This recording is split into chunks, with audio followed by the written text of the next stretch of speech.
ഇന്ന് നമ്മൾ പറയാൻ പോകുന്നത് കേവലം ലോജിക്ക് മാത്രം കൊണ്ട് ഉത്തരം കണ്ടുപിടിക്കേണ്ട ഒരു റിഡിലാണ്, കടങ്കഥയാണ്. ഒരു ഗ്രാമത്തിലേക്ക് ഒരു മജീഷ്യൻ വന്നു. പുള്ളി ഒരു വലിയ മാജിക്കൽ മാന്ത്രിക ഭൂഗോളം നിർമ്മിച്ചു. ഇതിനൊരു 3 വാതിലുകളും പുള്ളി നിർമ്മിച്ചു വെച്ചു. ഒരു വാതിൽ തീ കൊണ്ടുള്ളതാണ്, മറ്റൊരു വാതിൽ മഞ്ഞുകൊണ്ടുള്ളതാണ്, പിന്നെയുള്ളൊരു വാതിൽ നിഴലുകൾ ഇരുട്ടുകൊണ്ടുള്ള വാതിലാണ്. ഈ വാതിലുകൾക്ക് മുകളിൽ ഒരു വാചകവും എഴുതി വെച്ചിട്ടുണ്ട്: ഏറ്റവും സുരക്ഷിതമായ വാതിൽ പിന്നെ നിലനിൽക്കാത്തത് ആയിരിക്കണം.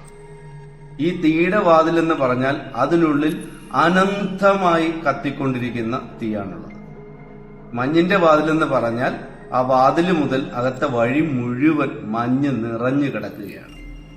ഈ ഇരുട്ടിന്റെ നിഴലിന്റെ വാതിൽ എന്ന് പറഞ്ഞാൽ അതിനുള്ളിൽ നിഴലുകൾ അനന്തമായ ഇരുട്ടിന് കാവലിരിക്കുകയാണ്.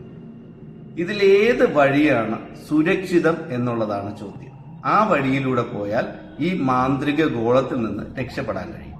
ഉത്തരം അറിയാവുന്നവർ ഇപ്പോഴേ പറഞ്ഞുകൊള്ളുക, അറിഞ്ഞുകൂടാത്തവർ കേൾക്കുക, എഴുതി കഴിഞ്ഞവരും ഉത്തരം കേട്ടുകൊള്ളുക.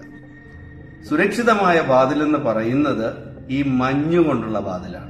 കാര്യം മഞ്ഞ് സ്ഥായിയായി നിലനിൽക്കില്ല, അത് അലിഞ്ഞു പോകും. അലിഞ്ഞു പോയാൽ അത് വെള്ളമായി മാറും. ആ വഴിയിലൂടെ സഞ്ചരിക്കാം. തീ കൊണ്ടുള്ള വാതിലിനെ കുറിച്ച് പറഞ്ഞത് അനന്തമായി കത്തിക്കൊണ്ടിരിക്കുന്ന അഗ്നിയുണ്ട്, തീയുണ്ടെന്നാണ്. അത് ഒരിക്കലും അണയില്ല എന്നുള്ളതാണ് അതിന്റെ സൂചന. പിന്നെയുള്ളത് നിഴല് കൊണ്ടുള്ള വാതിലാണ്. നിഴല് കൊണ്ടുള്ള വാതിലാൽ ഇരുണ്ട വാതിലിന് പറഞ്ഞിരിക്കുന്നത് നിഴലുകൾ കാവൽ നിൽക്കുന്ന അനന്തമായ ഇരുട്ട് നിറഞ്ഞ വാതിലാണ്. അതൊരിക്കലും പ്രകാശം വന്ന് തെളിയാൻ പോകുന്നില്ല. അപ്പോൾ ഈ റിഡിലിലെ ലോജിക്കലി ശരിയായിട്ടുള്ള ഉത്തരം മഞ്ഞു കൊണ്ടുള്ള വാതിൽ എന്നുള്ളതാണ്.